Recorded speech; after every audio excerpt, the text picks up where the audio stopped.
Right. ప్రియమైన దేవుని బిడ్డలారా, మరొకసారి వాక్యాన్ని చదువుకుందాం. రోమీయులకు రాసిన పత్రిక 12వ అధ్యాయం 1వ వచనం.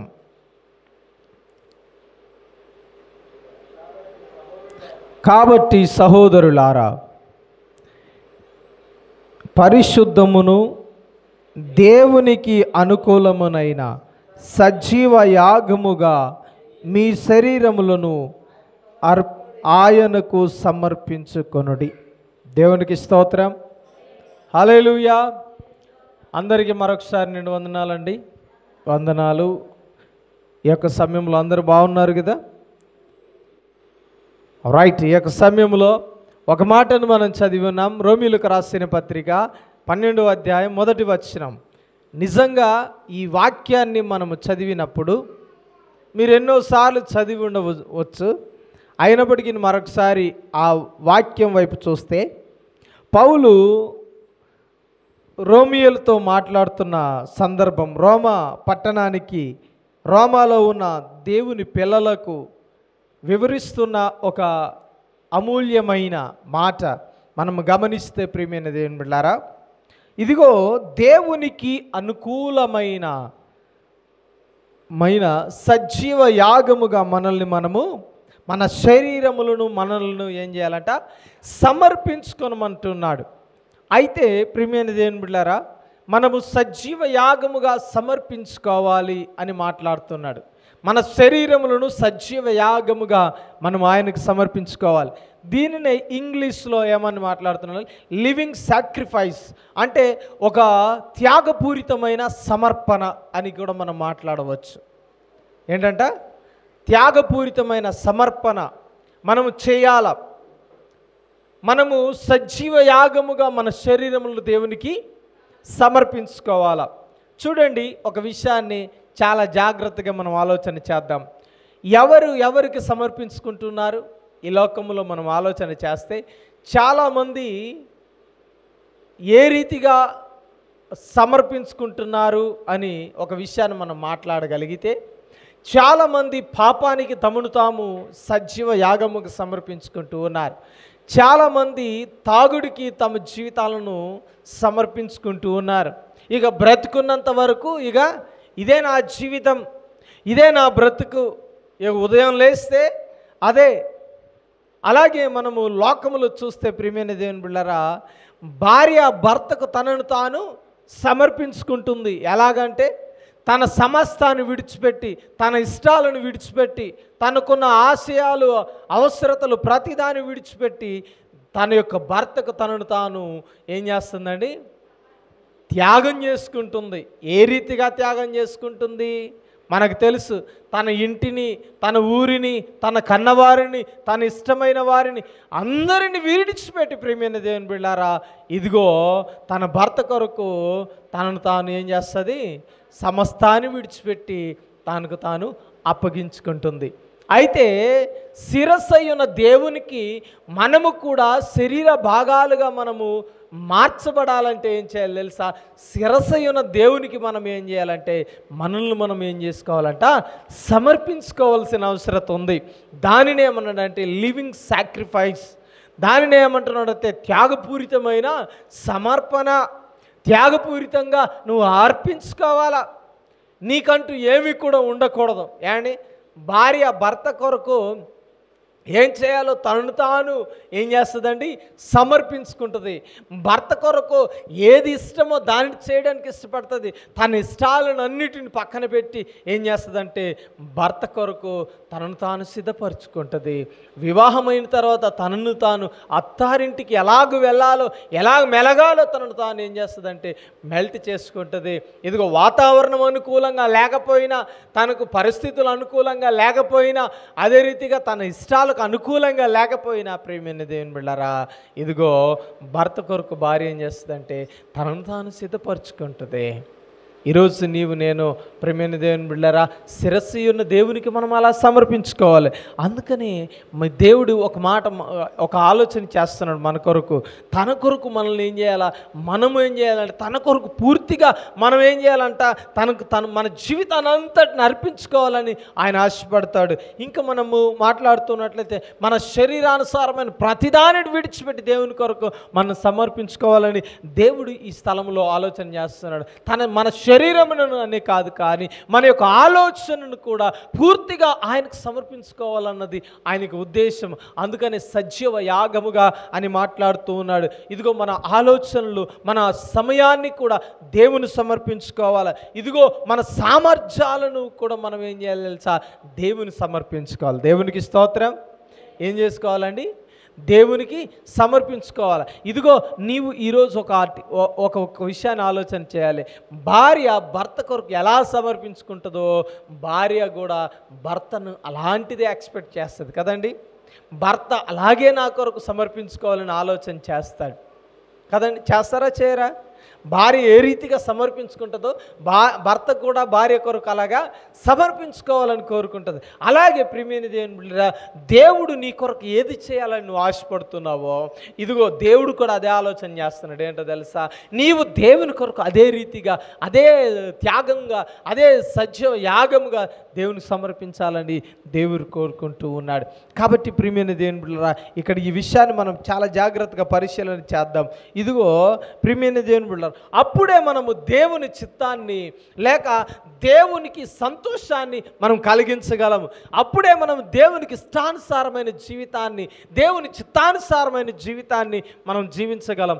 అందుకని ఇక్కడ మాట్లాడుతున్న మాట ఏంటంటే, మీ శరీరములను దేవునికి అనుకూలముగా ఇదిగో సజీవ యాగముగా మీరు సమర్పించుకొనుడి అంటూ ఉన్నాడు. దేవునికి స్తోత్రం. కాబట్టి పౌలు అన్న మాటను ప్రియమైన దేవుని బిడ్డ చాలా జాగ్రత్తగా పరిశీలన చేస్తే అది దేవునికి ఇష్టమైన పద్ధతి, అది దేవునికి ఇష్టమైన కార్యం అనేది మనము ఆలోచన చేయాలి. కాబట్టి ప్రియమైన దేవుని బిడ్డలారా, ఈ దినాన నీవు ఎలాగో దేవుని కొరకు సమర్పించుకుంటున్నావు. చాలామంది దేవునికి అనుకూలంగా లేరండి. దేవునికి అనుకూలంగా తమ జీవితాలను అప్పగించుకోలేదు. ఇదిగో దేవుని మందిరానికి వస్తారు కానీ, వాక్యాన్ని వింటారు కానీ, పాటలు పాడతారు కానీ, ప్రార్థన చేస్తారు కానీ, దేవునికి ఇష్టమైన సజీవ యాగముగా దేవునికి పరిపూర్ణంగా అప్పగించుకొని వారుగా మన జీవితాల్లో మనం మెలుగుతూ ఉన్నాం. అయితే దేవుడు కోరుకునేది ఆఫ్ భక్తి కాదండి. దేవుడు కోరుకునేది ఏంటో తెలుసా, పరిపూర్ణంగా మనల్ని కోరుకుంటూ ఉన్నాడు. దేవుడు ఏదో కొంచెం చేసి విడిచిపెట్టాలని ఆలోచన చేసే దేవుడు కాదు, కానీ మనకి ఏది చేసినా పరిపూర్ణంగా చేయాలని ఆశపడుతున్న దేవుడు. కాబట్టి ప్రియమైన దేవుని బిడ్డలారా, ఇదిగో నీ సామర్థ్యతను బట్టి నీవు ఒకవేళ దేవుని విడిచిపెడుతున్నావా, అయితే నీ సామర్థ్యతను బట్టి దేవునికి నిన్ను నీవు అప్పగించుకోవాలా. దేవుడు కోరుకునేది అదే, దేవుడు ఆశించేది అదే. కాబట్టి మన సామర్థ్యాలను, మన శక్తిని మనం ఏం చేస్తున్నామో తెలుసా, లోక సంబంధమైన దానికి, లోక సంబంధమైన వాటికి మనం ఖర్చు చేస్తాం. కానీ దేవుని మందిరములో దేవుడు మాట్లాడుతున్న మాట ఏంటో తెలుసా, దేవుని కొరకు మనల్ని మనం సమర్పించుకోవాలి. మన శక్తిని మనము దేవుని కొరకు దారపోయాలి. మనకున్న దానిని దేవునికి దారపోయాలి. దేవుని పరిచర్యలో మన వంతు మనం ఏం చేయగలమో మన శక్తి సామర్థ్యతలను బట్టి మనం దేవుని పరిచర్యకు మనము చేయాల. చాలామంది ఉన్న ధనాన్ని ఇస్తే సరిపోతుందేమో అనుకుని ఆలోచన చేసేవారు చాలామంది ఉన్నారు. కానీ అలాంటిది దేవుడు కోరుకోవట్లేదండి. నీకున్న ఆస్తిపాస్తిని దేవునికి అప్పగిస్తే సరిపోతుందేమో అని ఆలోచన చేస్తున్నావేమో, అది కూడా దేవుడు కోరుకోవట్లేదు. ఇదిగో నేను దేవుని మందిరానికి చాలా స్థలాన్ని ఇచ్చాను కాబట్టి ఇదిగో దేవుడు నన్ను సంపూర్ణంగా అంగీకరించావు అనుకుంటున్నాడేమో అని ఆలోచన చేస్తున్నావేమో, అది కూడా దేవునికి ఇష్టమైనది కాదండి. ఎందుకంటే ఆయన అంటున్న మాట అంటే తెలుసా, చాలా పాయింట్అవుట్ చేసి, చాలా విశ్లేషించి ఇదిగో మనం చూస్తే దేవుడు మాట్లాడుతున్న మాట ఏంటి తెలుసా, మీ శరీరములను అన్నాడు. దేవునికి స్తోత్రం. మీ యొక్క హృదయంని అన్నాడు. ఇక్కడ చూస్తున్నట్లయితే ప్రియమైన దేవుని బిడ్డలారా, నీవు దేవునికి అనుకూలంగా నువ్వు మార్చుకోవాలి, దేవునికి అనుకూలంగా నువ్వు అప్పగించుకోవాలి అనే విషయాన్ని మనం పరిశీలించాలి. చాలామంది దేవునికి అనుకూలంగా అని మందిరానికి రావట్లేదండి. దేవునికి అనుకూలమైంది కదా అని అందుకని వాక్యం చదవట్లేదండి. దేవునికి అనుకూలము కదా అని ప్రార్థన చేయట్లేదు. ఎలా ప్రార్థన చేస్తున్నారో తెలుసా, ఎలా వాక్యాన్ని చదువుతున్నారో తెలుసా, ఎలాగో దేవుని మందిరానికి వస్తున్నారో తెలుసా, ఎలాగో తెలుసా, తనకు అనుకూలంగా కదండి. ఏమండి, ఈరోజు నువ్వెందుకు వచ్చావు మందిరానికి? గుండె మీద చేసుకొని చెప్పాలా. అక్క ఎందుకు వస్తున్నావు మందిరానికి చెప్పాలి. దేవుడు నన్ను బాగు చేశాడు కాబట్టి, బాగు చేస్తాడు కాబట్టి. అంతేనా? బాగు చేశాడు కాబట్టి, బాగు చేస్తాడు కాబట్టి. అంతేనా? దానికోసమేనా నువ్వు వచ్చింది? దానికోసమే వచ్చావు. బాగు లేకపోతే బాగు చేస్తాడని వచ్చావు. బాగు చేసి ఉన్నాడు కాబట్టి ఆ కృతజ్ఞతతో నువ్వు వస్తున్నావు. కానీ దేవుని కొరకు నువ్వు అప్పగించుకున్నావా అనేది ప్రశ్నే మన జీవితంలో. పని ఉన్నప్పుడు రాం, పని లేనప్పుడు వస్తావు. నీకు అనుకూలమైన సమయం. అంతేనా? నీకు అనుకూలమైన సమయం అండి. నీ ఇష్టానుసారమైన సమయానికి వచ్చి కూర్చుంటావు. నీకు ఇష్టమైతే వాక్యాన్ని వింటావు, లేకపోతే లేచి వెళ్ళిపోతావు. ఒకవేళ 2 దెబ్బలు నీకు తగులుతున్నాయి అనుకో, అవి తగలకు ముందే తప్పించుకోవడానికి ప్రయత్నం చేస్తావు. అంతేనా? నీకు అనుకూలంగా. అంతేగాని దేవుని వాక్యం చెప్పినట్లుగా బ్రతుకుతున్నావా? ఏం చెప్తాడో దేవుడు నా కోసం, నేను ఎలా సరి చేసుకోవాలో, దేవుని కోసం నన్ను నేను ఎలాగ అప్పగించుకోవాలో, అందుకని నేను ఈరోజు వచ్చానన్న వారు ఎవరు ఉన్నారా? ఏమండి, పర్లేదండి, చెయ్యొచ్చు. ఉన్నారా ఎవరైనా? లేమండి, ఎవరం లేమలాగా. కారణం ఏంటో తెలుసా? మనం కూడా మన అనుకూలంగానే మార్చుకున్నాం. విశ్వాసాన్ని మనకు అనుకూలంగా మార్చుకున్నాం. ఏమండి, మనకు అనుకూలంగా ప్రార్థనలు మార్చుకున్నాం, మనకు అనుకూలంగా మందిరాలను మార్చుకున్నాం, మనకు అనుకూలంగానే సేవకుడు ఉండాలని మార్చుకుంటూ ఉన్నాం. సొసైటీలో అదే జరుగుతుంది. ఇష్టం లేని సేవకుడు నిలబడితే ఏం చేస్తారో తెలుసా? ఇదిగో ఈ లోకంలో చూస్తున్నాం ప్రియమైన దేవుని బిడ్డలారా, గొడవలు, కొట్లాటలు, సేవకుని మీదే పోరాటాన్ని చేస్తున్న వారు చాలామంది ఉన్నారు. ఏమండి, అనుకూలంగా ఉంటేనే మందిరాన్ని కట్టనిస్తున్నారు, అనుకూలంగా ఉంటేనే మందిరానికి ధనాన్ని ఇస్తున్నారు, మందిరం కట్టడంలో మనం తోడ్పడుతున్నాం. మందిరం కట్టడానికి తోడ్పడట్లేదంటే ఎందుకయా అంటే మా సేవకుని వాళ్ళేనండి, మాకు అనుకూలంగా మాట్లాడట్లేదు, మాకు అనుకూలంగా లేడండి అనేవారు చాలామంది ఉన్నారండి ఈ లోకంలో. కాబట్టి జాగ్రత్త. నీకు అనుకూలంగా మార్చుకోవడం కాదు. వాక్యం చెప్తుంది ఏంటో తెలుసా? ఇదిగో దేవునికి అనుకూలంగా మీ శరీరములను సజీవ యాగముగా మీరు సమర్పించుకోవాలా. ఇక్కడ అంటున్నాడు కదా, మీ యొక్క హృదయాలను, మీ ఆలోచనను, మీ సామర్థ్యతను కూడా మీరేం చేయాలి తెలుసా? మీ జీవితాలతో పాటు సహా దేవునికి సజీవ యాగంగా సమర్పించుకోండి. అందుకని ఏం చేస్తున్నా తెలుసా? కొన్ని రోజులు వెంబడించి, కొన్ని రోజులు ఆయనను వెంబడించిన తర్వాత మనం కొన్ని రోజులు విడిచిపెట్టి పారిపోతున్నాం. దానికి కారణం ఏంటో తెలుసా? కొన్ని రోజులు మనం మనకు అనుకూలంగా జరిగింది కాబట్టి, తర్వాత దేవుడు మనకు అనుకూలంగా లేడు కాబట్టి. ఏమండి, ఇదే జరుగుతుంది. దేవునికి అనుకూలంగా ఉంటే నీకు కూడా ఆయన అనుకూలమైన కార్యాలు జరిగిస్తాడు. కానీ ఈరోజు అలాగ లేదు విశ్వాస యాత్రలో. కాబట్టి ఈరోజు ప్రియమైన దేవుని బిడ్డలారా, దేవుడు నిన్నేం చేస్తాడో తెలుసా? తనకు అనుకూలంగా నీ జీవితాన్ని సమర్పించుకోవాలని, సజీవ యాగంగా సమర్పించుకోవాలని కోరుకుంటున్నాడు. అందుకనే కొన్ని విషయాలను మనము చూద్దాం. చూడండి, పేతురు రాసిన మొదటి పత్రిక 2వ అధ్యాయం 5వ వచనాన్ని చదువుకుందాం. పేతురు రాసిన మొదటి పత్రిక 2వ అధ్యాయము 5వ వచనాన్ని చదువుకుందాం. యేసుక్రీస్తు ద్వారా దేవునికి అనుకూలమగు ఆత్మ సంబంధమైన బలులను అర్పించుటకు పరిశుద్ధ యాజకులకు ఉండునట్లు మీరును సజీవమైన రాళ్ల వలె నుండి ఆత్మ సంబంధమైన మందిరముగా కట్టబడుచున్నారు. దేవునికి స్తోత్రం. ఎలాగంటండి? అండి, ఆత్మ సంబంధమైన మందిరాలుగా ఆత్మ సంబంధమైన బలులను అర్పించాలి. ఆత్మ సంబంధమైన బలులు అర్పించగలిగితే ఆత్మ సంబంధమైన మందిరాలుగా మనం కట్టబడతాం. దేవునికి స్తోత్రం. అండి, మనమే ఒక మందిరం అండి. మనమే ఒక, చెప్పాలా ఏంటంటే నోరు లేదా? హల్లెలూయా. 2 చేతులు ఎత్తుదాం. మనమే ఒక ఎలాంటి మందిరం? ఆత్మ సంబంధమైన మందిరం. ఎలాంటి మందిరం అండి? అందుకనే ఏంటి ఆత్మ సంబంధమైన మందిరం అంటే, అందుకని ఒక వాక్యాన్ని తెలియపరుస్తున్నాడు. ఏమన్నాడంటే, మీ యొక్క హృదయాలలో ఎప్పుడైతే దేవుడు నివాసం చేస్తాడో మీరే, మీ హృదయమే ఒక ఆలయం. దేవునికి స్తోత్రం. ఆలయం అంటే ఏం గుర్తొస్తుందండి మనకి? ఆలయం అంటే ఏం గుర్తొస్తుంది? మందిరం అంటే ఏం గుర్తొస్తుంది చెప్పాలా? ఏ ఉద్దేశంతో రావాలి తెలుసా? దేవుడు మన మధ్య ఉన్నాడు, మందిరములో దేవుడు ఉంటాడు కాబట్టి ఆ భయముతో రావాలా.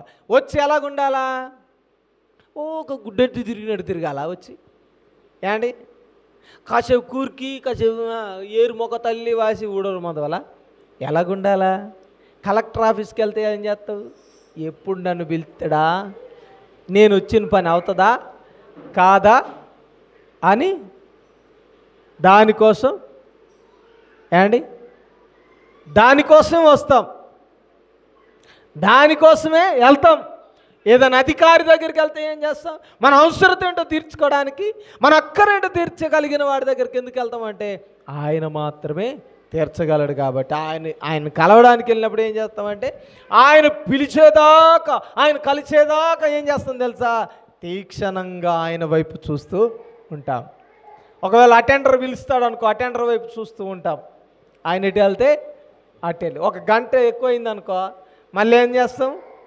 ఏండి చెప్పండి ఈసారికి నేను కలవాలి అంటాం. అంతేనా? అంటావా అనవా? మరి ఇక్కడికి వస్తే చాలు ఎక్కడ లేని ఆలోచనలు పెట్టుకొని వస్తాం. వాక్యం వింటాం కానీ వాక్యం చెవిలోకి పోదు. ఎందుకని?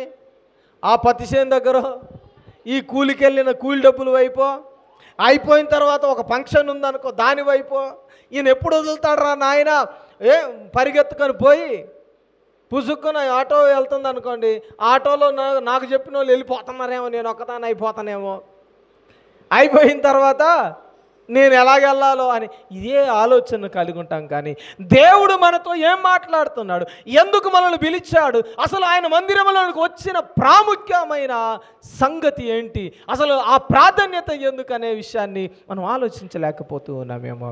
వాక్యము చెప్తుంది ఏంటో తెలుసా? ఇదిగో మిమ్మల్ని మీరు దేవునికి అనుకూలంగా ఏం చేయాలి తెలుసా? సజీవయాగముగా సమర్పించుకున్నాడు. దేవునికి స్తోత్రం. ఎలాగంట? దేవునికి అనుకూలంగా. మందిరానికి వస్తే ఎలాగుండాలో తెలుసా? దేవునికి అనుకూలంగా ఉండాలి. మందిరానికి వస్తే ఎలాగుండాలో తెలుసా? నీకున్న అవసరతలు గుర్తు రాకూడదు, నీ అక్కర్లు గుర్తు రాకూడదు, నీ ధన సంపాదన వైపు నీ దృష్టి మళ్ళకూడదు, కానీ దేవుడి స్థలములో మహిమపరచబడాల నా ద్వారా అనే ఉద్దేశం కలిగి ఉండాలి. దేవునికి స్తోత్రం. హల్లెలూయా. ఆ ఆలోచన కలిగే మన జీవితాలు ముందుకు వెళ్తూ ఉన్నాయా? మందిరానికి వచ్చినప్పుడల్లా నీ మైండ్లో ఇదే నడుస్తుందా? ఒకసారి ఆలోచన చేయాలి. ఏమండి, ఈ లోకము ప్రియమైన దేవుని బిడ్డలారా చూడండి, ఆ ఆలోచన లేదండి. పరిపూర్ణంగా మనల్ని మనం దేవునికి సమర్పించుకొని ఆయన మందిరంలోకి వచ్చేవాళ్ళం. మనల్ని మోసం చేసిన వాళ్ళు గుర్తు రాకూడదు. ఏమండి, అన్యాయం అయిపోయిన వాళ్ళు గుర్తు రాకూడదు. ఏమండి, మనం అన్యాయం అయిపోయామండి, ఈ నష్టాన్ని ఎవరు తీరుస్తారో అని ఆలోచన చేయకూడదు. నీ బాధలు గుర్తు రాకూడదు. ఇక్కడ పరిపూర్ణంగా ఏం జరగాలో తెలుసా? ఇదిగో దేవునికి నువ్వు ఆత్మ సంబంధమైన బలులు అర్పించాలి. దేవునికి స్తోత్రం. హల్లెలూయా. ఏం అర్పించాలండి? ఆత్మ సంబంధమైన బలులు. ఏమండి, మందిరానికి వచ్చాను కదా, 1000 రూపాయలు ఇవ్వాలి, ఎక్కడి నుండి తేవాలో ఏంటో అని ఆలోచించేవా ఎప్పుడైనా? ఆ ఆలోచన ఎంత మాత్రము ఉపయోగపడేది కాదు. నువ్వు 1000 రూపాయలు ఇచ్చిన దండగా. ఏమండి, నీ ధన సంపాదనను దేవుడు కోరుకోవట్లేదు, ఈ ఆత్మ సంబంధమైన బలులు కోరుకుంటూ ఉన్నాడు. ఏంటో తెలుసా? అందుకని అంటూ ఉన్నాడు, ఆత్మతోనూ సత్యముతోనూ ఆరాధించుడి. దేవునికి స్తోత్రం. ఎప్పుడు ఆరాధించగలము? మనకున్న సమస్త బాధలను, మనకున్న సమస్త అవసరతలను పక్కన పెట్టి దేవుని వైపు మన యొక్క హృదయాన్ని మళ్ళించినప్పుడు. దేవునికి స్తోత్రం. ఇప్పుడు చెప్పాలా, నీ హృదయం ఎలాగుంది? ఎక్కడ వచ్చిన కానండి? వాక్యం వైపే ఉందా? పాటలు పాడేటప్పుడు పాట వైపే ఉందా? ఏమండి, అస్సలు ఇప్పటిదాకా మందిరానికి వచ్చావు, ఇప్పటిదాకా నోరు తెరవకుండా ఉన్నావు కదా? ఉన్నావా లేదా? ఉన్నావు. పాట పాడినా మౌనమే. అది ప్రవ్వా అంగీకరించి పాడలేకపోతున్నాను కానీ వచ్చినా రాకపోయినా, ఏమండి, వచ్చినా పాడవు, రాకపోయినా తీసుకో ప్రవ్వా, రమ్మన్నావు కాబట్టి వచ్చాను. అది కాదు. ఇక్కడికి వస్తే నీ జీవితంలో ఏం జరిగినా సమస్తాన్ని విడిచిపెట్టి ప్రియమైన దేవుని బిడ్డలారా దేవునికి సమర్పించుకోగలిగితే దేవుడు నిన్నేం చేస్తాడు తెలుసా? ఇదిగో ఆత్మ సంబంధమైన ఆశీర్వాదాలతో నింపుతాడు. దేవునికి స్తోత్రం. ఇక్కడ అదే అంటున్నాడు చూడండి, ఆత్మ సంబంధమైన బలులను నువ్వు అర్పించాలి. మొట్టమొదటిగా సజీవ యాగముగా సమర్పించుకోవడం అంటే ప్రియమైన దేవుని బిడ్డలారా, ఇక్కడికి వచ్చి చాలామంది చూడండి ఆర్సీఎం చర్చిల ముందు ప్రియమైన దేవుని బిడ్డలారా మరియమ్మ గారి విగ్రహం ఉంటుంది, అక్కడ ఒక కానుక పెట్టివేస్తారు. నేను ఒకవేళ ఇక్కడ డ్యూటీకి వెళ్ళేటప్పుడు కానీ ఆ మార్గం గుండా ప్రయాణం చేసేటప్పుడు కానీ వస్తే తెల్లవారుజామునే 5 గంటలకే వచ్చి ఒక వ్యక్తి రోజు ప్రార్థన చేసి కానుకేసిపోతూ ఉన్నాడు. మంచిది, ప్రార్థన చేశావు. అయితే ఇంకా కొంత సమయాన్ని గడిచిన తర్వాత ఒక వ్యక్తి వచ్చి బండి ఆపి కానుక పెట్టి నమస్కారం చేసి వెళ్ళిపోతున్నాడు. ఇలాగూ ప్రతిరోజు జరుగుతుంది. నేను ఆలోచన చేశాను, ఈ బలి అర్పించడం అంటే కానుక పెట్టి వెళ్ళిపోతే చాలు దేవుడు దీవిస్తున్నాడా ఇతని వ్యాపారాన్ని? కానుక పెట్టి వేసి వెళ్ళిపోతున్నాడు కదా ప్రతిరోజు.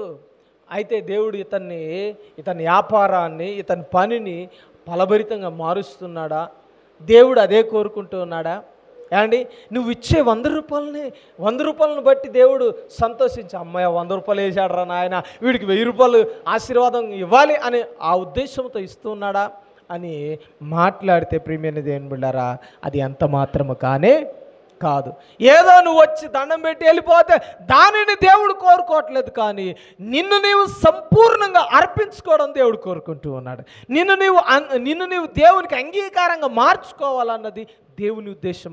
అందుకనే మన ఆత్మ సంబంధమైన ఫలాలు లేక బలులు మనం అర్పించాలి. దేవునికి స్తోత్రం. అది డబ్బుతో ముడిపడింది కాదు, అది లోక సంబంధమైనది కాదు. ఎలాంటిదో తెలుసా?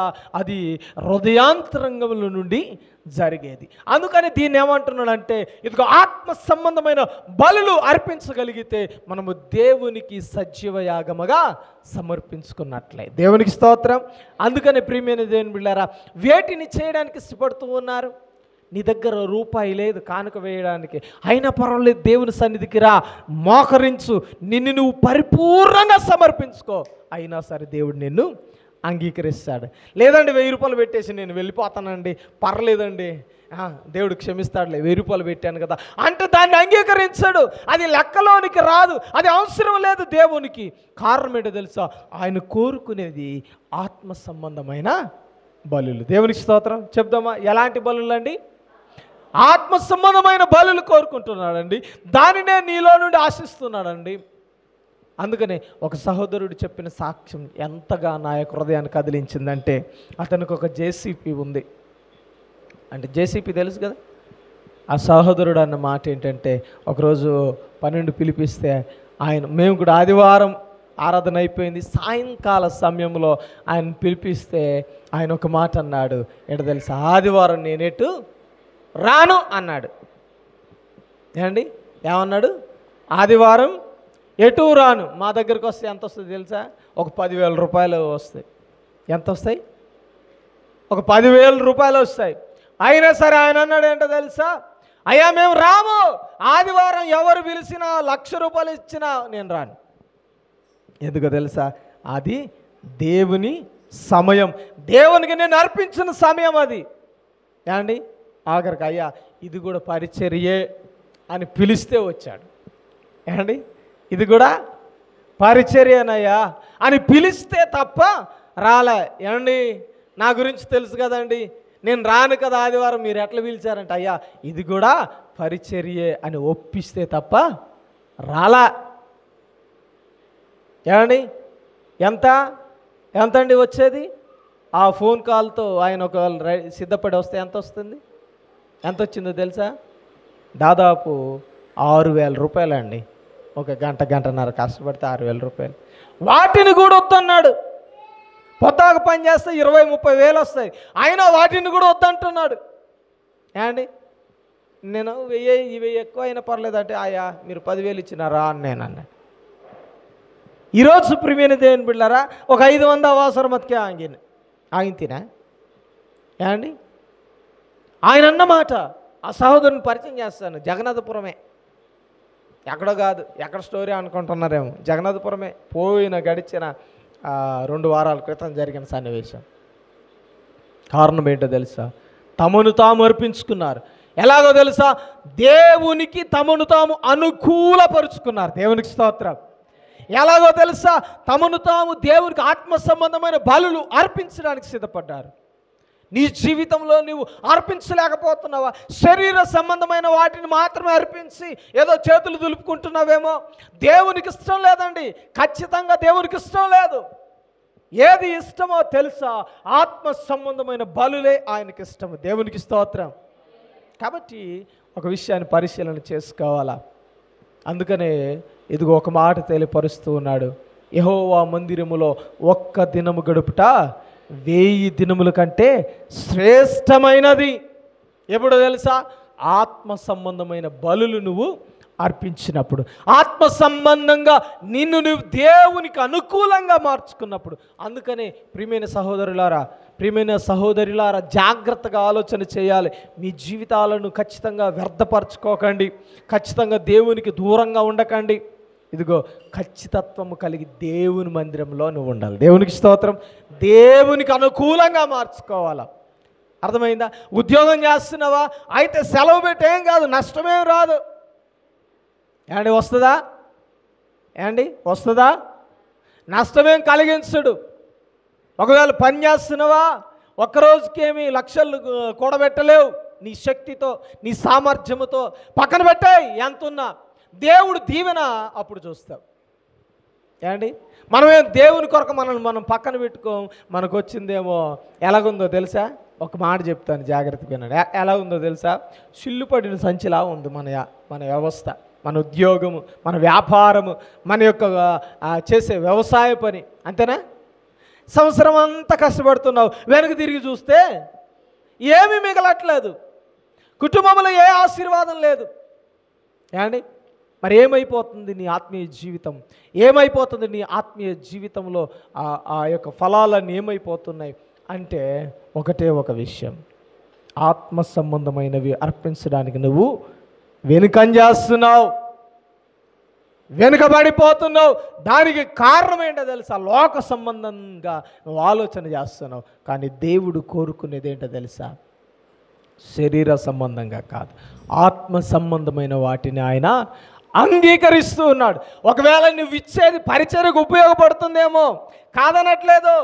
కానీ నీవు దేవునికి ఉపయోగపడితేనే తప్ప నీకు లాభము రానే రాదు. అందుకని ఇక్కడ అంటున్నాడు, మీరు సజీవమైన రాళ్ళు. ఎలాంటి రాళ్ళంట? నీవు మందిరములో నువ్వు సజీవంగా సమర్పించుకోగలిగితే, ఆత్మ సంబంధమైన బలులు అర్పించగలిగితే నీవు కూడా సజీవమైన రాళ్ళ వలె ఉంటారు. దేవునికి స్తోత్రం. అలా ఉండి ఏం చేస్తారు తెలుసా? మీరు ఒక ఆత్మ సంబంధమైన మందిరముగా కట్టబడతారు. దేవునికి స్తోత్రం. ఈ మందిరానికి వచ్చే వాళ్ళు ఎందుకు వస్తారండి? ఇందాక అన్నట్లుగా దేవుడు ఉన్నాడు కదా అని వస్తారు. అంతేనా కాదా? దేవుడు ఉన్నాడు కదా అని వస్తారు. నిన్ను చూసినప్పుడు కూడా నీలో దేవుడు ఉన్నాడు అని రావాలి. దేవునికి స్తోత్రం. గమనించాలా. మందిరం అంటే చాలు వెళ్తూ టక్కన అంటాడు. ఎందుకంటాడు? అంటాడా? చూసారా ఎక్కడన్నా? వాడికి ఇష్టమైన గుడి కనపడితే అంటూ వెళ్తాడు, అంటూ వెళ్తాడు. ఎందుకని చెప్పాలా? దేవుడా నేనున్నా, గుర్తుపెట్టుకో. అంతేనా? నేనున్నానయ్యా, నేను చూశాను, మొక్కాను, వెళ్ళాను. ఎందుకని? ఉంది ఎక్కడ? దేవుడు ఉన్నాడు అని ఆ ఉద్దేశం. వాడికి లేదు ఇంగిత జ్ఞానం, నీకు లేదు. వాడికి లేదు ఇంగిత జ్ఞానం, నీకు లేదు. ఎందుకు తెలుసా? వాడేం తెలియక ఉంటుందిలే దీంట్లోనే అనుకుంటాడు, ఉంటాడులే దీంట్లోనే అనుకుంటాడు. ఉంటాడు. ఆయన 2-3 ఎవరైతే కూడుకుంటారో వారి మధ్యన ఉంటాడు. ఆయన అంటున్నాడు ఒక మాట, అలాగే నీ హృదయంలో కూడా ఉంటానంటాడు. దేవునికి స్తోత్రం. ఎవరైతే ఆయనను దేవుడిగా అంగీకరిస్తారో వారి యొక్క హృదయాలలో ఉంటాడు. ఎవరైతే ఆత్మ సంబంధమైన బలులు అర్పిస్తారో వారిలో దేవుడు ఉంటాడు. ఆయన అంటున్న మాట అండి, స్పష్టపరుస్తూ ఉన్నాడు. ఆయన చెప్తున్న మాట ఏంటో తెలుసా? ఆత్మ సంబంధమైన బలులు అర్పించే వారి మధ్య చెప్పాలి, గట్టిగా చెప్పాలి. ఆయన నేనుంటానంటూ ఉన్నాడు, కానీ నీ జీవితంలో ఆయన లేని ప్రయాణం నువ్వు చేస్తున్నావు. ఆత్మ సంబంధమైన బలులు అర్పించకే. కాబట్టి ప్రియమైన దేవుని బిడ్డలారా, శరీర సంబంధమైనది ఇచ్చేసి గర్వపడకో. కదండి, కొంతమంది గర్వపడతారు. మందిరానికి ఎంత సహాయం చేశాను అనుకున్నారు? ఏమండి, నేను లేకపోతే మందిరం కట్టబడుతుంది అంటారా? అది గుర్తుపెట్టుకోండి అయ్యగారు, ముందు అది గుర్తుపెట్టుకో. నేను లేకపోతే ఏమైపోద్దో అంటున్నారు. ఏమండి, ఏమంటున్నారండి? సంఘం మధ్య నిలబడి, మందిరం మధ్య నిలబడి, సేవకుని ముందు నిలబడి ఏమంటో తెలుసా? నేను లేకపోతే ఏమైపోద్దో జాగ్రత్త అంటున్నాడు. కానీ ఆత్మ సంబంధమైన బలులు అర్పించిన వారి మధ్య దేవుడు ఉంటేనే తప్ప అది ఫలభరితంగా కాదనే విషయాన్ని మర్చిపోతున్నారు. ఎందుకో తెలుసా? శరీర సంబంధంగా చాలా చేశానండి, నేను ఎంత చేశానో తెలుసా, మందిరం కోసం ఎంత కష్టపడ్డానో తెలుసా, సంఘం కొరకు ఎంత కష్టపడ్డానో తెలుసా అంటూ ఉన్నారు. దానికంటే ముందు ఇది కావాలా, దానికంటే ముందు ప్రాముఖ్యంగా ఇది కావాలా. ఏంటో తెలుసా? నిన్ను నీవు సజీవ యాగముగా దేవునికి అనుకూలంగా మార్చుకొని ఇదిగో ఆత్మ సంబంధమైన బలులను నువ్వు అర్పించగలిగితే అప్పుడు దేవుడు చెప్తాడు, శబాష్ బలామంచి దాసుడా అంటాడు. అంతేనా? లేదండి, ఎంతో చేశాను, ఏం చేసినా లాభమే లేదు, నువ్వేం చేసినా లాభం లేదు, ఉపయోగం లేదు. ఒక మాట తెలుసా? నీళ్ళల్లో పోసిన పాలు, ఏమండి, పారే నీళ్ళల్లో పాలు పోతే ఏమైద్ది? పాలు అయిద్దా? నీళ్ళు అయిపోద్ది. పాలు కాస్త నీళ్ళు అయిపోద్ది. అంతేనా? ఈరోజు మన ఆత్మీయ జీవితాల్లో ప్రియమైన దేవుని బిడ్డలారా, నీ విశ్వాసం అలా ఉండకూడదు, నీ జీవితం అలా ఉండకూడదు. అందుకని సజీవ యాగముగా నువ్వు సమర్పించుకోవాలి. ఎలాగో తెలుసా? సమర్పించుకోవడం అంటే ఆత్మ సంబంధమైన బలులు నువ్వు అర్పించుకోవాలి. దేవునికి స్తోత్రం. రెండోదిగా ప్రియమైన దేవుని బిడ్డలారా, రెండో మాటను చూద్దాం.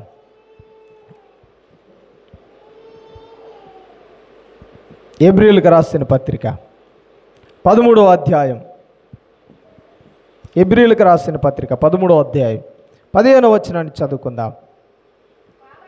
కాబట్టి ఆయన ద్వారా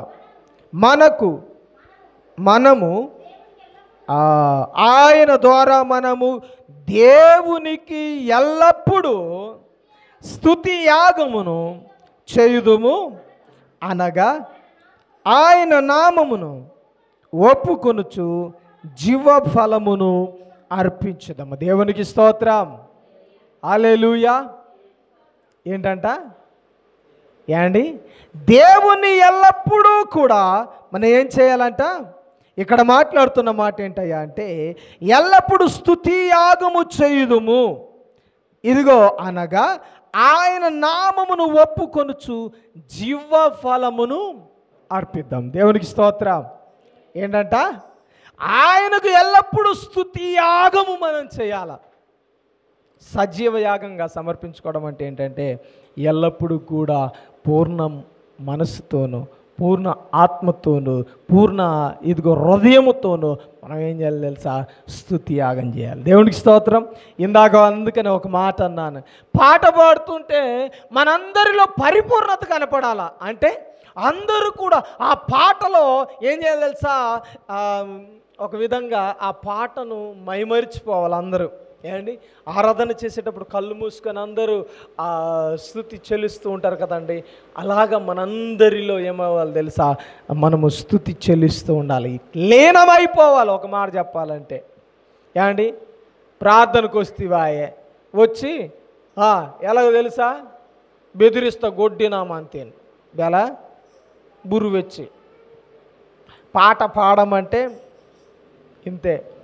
పోనీ పాడుతున్న వారితోనన్నా తాళం ఏమని కలుపుతావా అంటే లేదండి, ప్లాస్టర్ వేసుకొని వచ్చాను ఇంటికాడే నోటికి అని ఏం చేస్తున్నాం? ఇంకా దేవుడు ఏం స్తుతి యాగం పొందుకుంటాడండి నీ ద్వారా? జీవఫలం ఎలాగ సమర్పించుకోగలవు? ఇంటికాడ ఎన్ని శ్రమలో, ఎన్ని అవమానాలో, ఎన్ని నిందలో నీకు తెలుసా అంటే అవన్నీ పక్కన పెట్టేస్తాయి. దేవునికి స్తుతి యాగముగా నువ్వు జీవ ఫలమును అర్పించాలి. దేవునికి స్తోత్రం. ఎలా అర్పించాలండి? ఏమండి, స్తుతి యాగముగా పాట వచ్చినా రాకపోయినా రెండోసారి సెకండ్ టైం పాడుతుంటారు కదా, అప్పుడన్నా ఆయన తా అంటే నువ్వు తందానా కలపాలి కదా. కలిపే ఉద్దేశాలు ఉండవు, పాడే ఉద్దేశాలు ఉండవు, వస్తావు పోతావు, పెద్ద తేడా ఏమీ లేదు. పాడే 4 పాటలు, ఆ 4 పాటల్లో ఒక పాటన పాడి దేవునికి నువ్వు జీవఫలం అర్పిస్తున్నావా? దేవుడు కోరుకుంటున్నది ఏంటో తెలుసా? నీలో నుండి జీవఫలమును కోరుకుంటూ ఉన్నాడు. నీలో నుండి ఏం కోరుకుంటున్నాడు తెలుసా? ఇష్టమైన బలియాగాన్ని కోరుకుంటూ ఉన్నాడు. అదే ఏమిటో తెలుసా? స్తుతి యాగం. దేవునికి స్తోత్రం. నిన్ను నీవు సజీవ యాగంగా సమర్పించుకోవడం అంటే దేవునికి పరిపూర్ణంగా నిన్ను నీవు అర్పించుకోవడం. స్తుతులు చేయి, పాటలు పాడుతున్నప్పుడు మైమరిచి పాడు, దేవుని యొక్క ఔన్నత్యాన్ని కొనియాడు. అది దేవుడు నీలో నుండి కోరుకునేదే. కానీ ఈరోజు కదా వస్తే చాలు దిగలుబడి ఏమండి, ప్రపంచంలో లేని బాధలన్నీ నీ ముఖంలోనే కనపడతాయి. హల్లెలూయా. 2 చేతులు ఎత్తండి ఏమండి, మన చేతులు దేవుని మహిమపరచాలి. దేవునికి స్తోత్రం. హల్లెలూయా. నోరెట్టో ముఖం ఎట్టో కనపడట్లేదు దేవునికి ఇష్టంగా, కానీ మన చేతులైనా ఆయన కనపరుద్దాం. దేవునికి మహిమ కలుగును గాక. హల్లెలూయా. కాబట్టి ప్రియమైన దేవుని బిడ్డ, దేవుడు నీలో నుండి కోరుకునేది శరీర సంబంధమైనదో లోక సంబంధమైనదో కాదు, ఆత్మ సంబంధమైనది కోరుకుంటూ ఉన్నాడు, ఆత్మానుసారమైనది కోరుకుంటూ ఉన్నాడు. అది మొట్టమొదటిగా ఆత్మ సంబంధమైన బలులు, రెండోదిగా స్తుతి యాగము, జీవఫలమును కోరుకుంటూ ఉన్నాడు. కాబట్టి ఈ దినాన ప్రియమైన దేవుని బిడ్డలారా, ఇదిగో దేవుని కొరకు నువ్వు ఎలా సిద్ధపడుతూ ఉన్నావు? దేవుని మందిరానికి వచ్చేటప్పుడు నువ్వు ఎలాగూ అర్పించుకుంటూ ఉన్నావు?